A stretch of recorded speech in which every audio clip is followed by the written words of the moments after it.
Algo se rompió hace tiempo en Manuel Adorni. Lo dijimos hace un mes, cuando intentó volver al ruedo en esa conferencia de prensa fallida, donde intentó carpetear a los periodistas que le preguntaban, acusándolos a ellos de haberle errado en informaciones que dieron en algún momento, de haber intentado perjudicarlo en su intervención como periodistas, donde básicamente lo que hacen es buscar información. Bueno, en ese momento se supo, quedó claro, que Adorni ya no servía más. Un vocero que no vocerea no sirve. Y Adorni era el vocero de este gobierno, más allá del cargo que ocupase.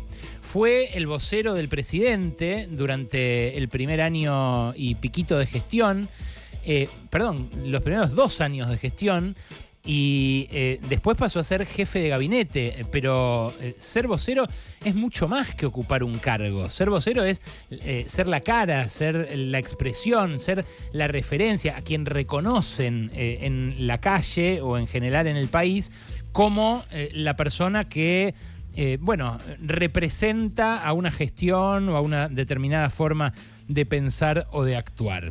Pero ahora lo que se rompió es algo más que Manuel Adorni. Ahora se cascó otra cosa, ya que están hablando todos de la cascada. Hay cascadas y cascados, y lo que está cascado ahora es todo el gobierno por culpa de Manuel Adorni. Lo cascado es, por un lado, ese presidente que hasta ahora al Congreso, por ejemplo, le pedía explicaciones, lo ponía contra la pared, lo acusaba de ser una institución vetusta, de espaldas a la sociedad, la casta, el nido de ratas. Bueno, la semana pasada volvió Milei al Congreso, pero en vez de ir a pedirles explicaciones a diputados y senadores, fue a ofrecerlas, a darlas, aún desde su altivez, aún desde su cocoritez, desde su canchereo. Lo que fue a hacer Milei es a ofrecerse como escudo humano de un tipo que debería ser el escudo humano de él. Pero claro, lo cascado es también una estrategia judicial. La estrategia judicial que tenía hasta ahora el gobierno era apostar a que este escándalo se diluyera y a que luego se pudiera dibujar el balance, dibujar la declaración jurada que justifique, que respalde todo este cúmulo de gastos que hizo un tipo como Adorni, que no tenía previamente dinero ahorrado como para solventar estos más de $850.000 que ya sabemos que gastó en menos de 2 años de gestión como funcionario. ¿Por qué digo que está cascado el plan, la estrategia? Y bueno, porque una cosa era dibujar ingresos por $100.000, $200.000, cuando la semana pasada se hablaba apenas de un inmueble que no tenía declarado él, el de la calle Miró en Caballito, y de otro inmueble que no tenía declarado la esposa, Bettina Angeletti, ahí en el country de Exaltación de la Cruz, en el country de Indio Cuá.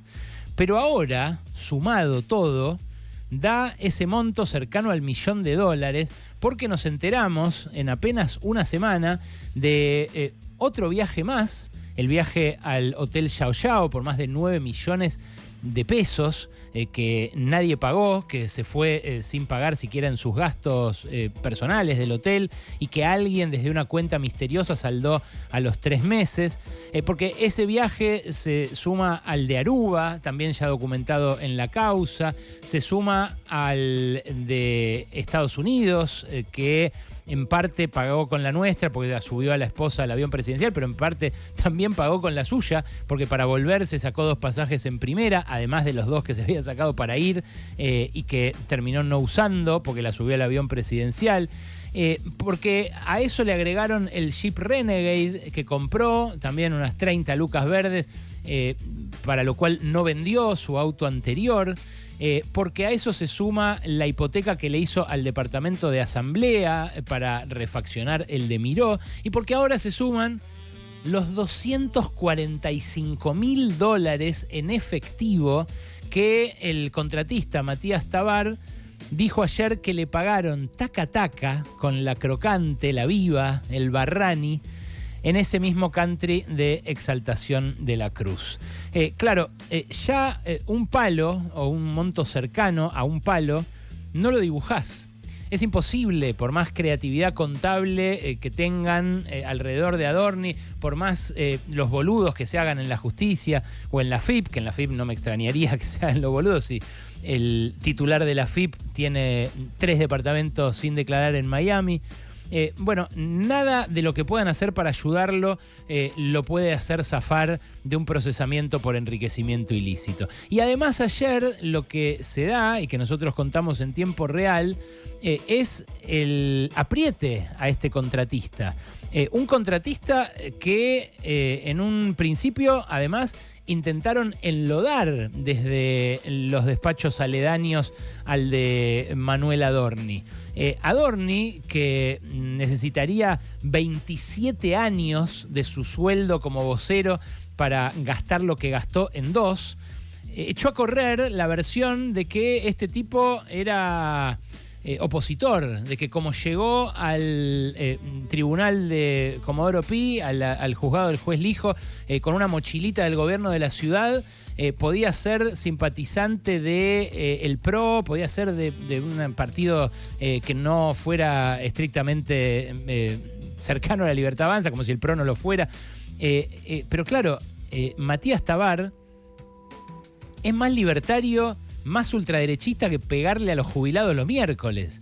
Vos ves sus cuentas en redes sociales y aparece bardeando a Cristina, a Florencia Kirchner, con especial saña, a Florencia Kirchner por chorra, como si no hubiera estado trabajando para un tipo tan viscoso como Adorni durante tanto tiempo.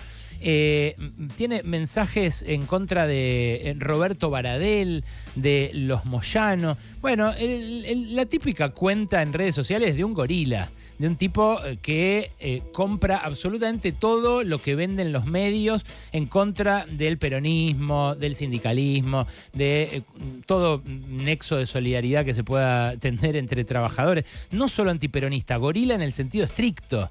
Y además, especialmente afín a comportamientos como los de los ultraderechistas que nos gobiernan ahora, porque escriben en mayúsculas, gritando, putea gente, le responde violentamente a otra gente. En fin, es un personaje conocido en Exaltación de la Cruz, deportista, afecto a las carreras de resistencia, al triatlón, y un habitante más de este country, de Indio Cuá, donde estuvo afiliado a un partido vecinalista, donde apoyó incluso al intendente local, que fue compañero suyo de colegio, y que se dedica a la remodelación de viviendas en ese y otros barrios cerrados de la zona. Lo que dijo Tabar complica mucho a Adorni, porque además él entregó el celular. Y lo entregó diciéndole que cuente con él para ayudarlo a preparar su declaración, que contara con él y con su equipo. Esto es obviamente un intento de interferir en la investigación judicial, que ya se había visto cuando Marcelo Grandío le propuso hablar a una secretaria de la aerolínea privada que lo llevó a Adorni en un avioncito, en un avión familiar de estos privados a Punta del Este, y que mientras estaba declarando la mina cómo había cobrado ese vuelo, bueno, le llegó la notificación de Grandío proponiéndole conversar.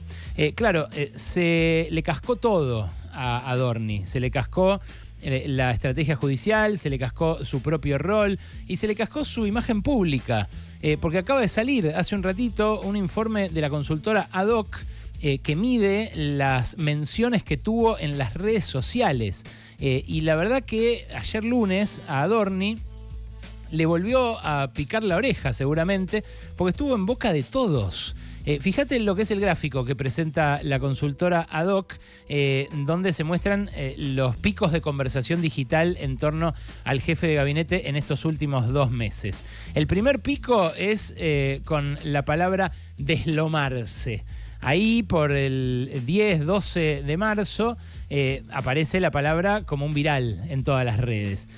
Después el segundo pico se da con el informe de gestión de la semana pasada. El tercero con la conferencia de prensa, esa fallida de la que les hablaba. Antes hubo otro también del día en el que saltaron a la luz los préstamos de las jubiladas. Cada una de estas situaciones llevó a un pico de menciones que, bueno, muestra hasta qué punto está desprestigiado en la sociedad. El término cascada ayer fue mencionado más de 27.000 veces en redes sociales y tuvo un pico de búsquedas en Google, superando temas como dólar o como inflación. Ayer cascada fue de las palabras más buscadas en la Argentina, por la que se mandó a hacer en la pileta el jefe de gabinete. Y es un síntoma también de hasta qué punto se le está rompiendo la relación con un colectivo que fue su base social, el de los pibes. Entre los pibes de menos de 24 años, la encuesta que se conoció la semana pasada de la consultora Atlas Intel muestra que ya hay cerca de un 50% de rechazos. En la evaluación del gobierno, el corte por edad, lo que se ve es que en esos menores de 24 se da el mayor índice de respuestas positivas, de evaluaciones como bueno o excelente del gobierno. Pero igual es más la gente que lo evalúa como malo o muy malo. Repito, casi el 50% contra un 38% en el caso de los menores de 24. Entre 25 y 34 años directamente es más que 2/3 a 1/3. Es 69% evalúa como malo o muy malo al gobierno y 27% lo evalúa como excelente o bueno. Entre los 35 y 44 pasa algo parecido, 67 a 27.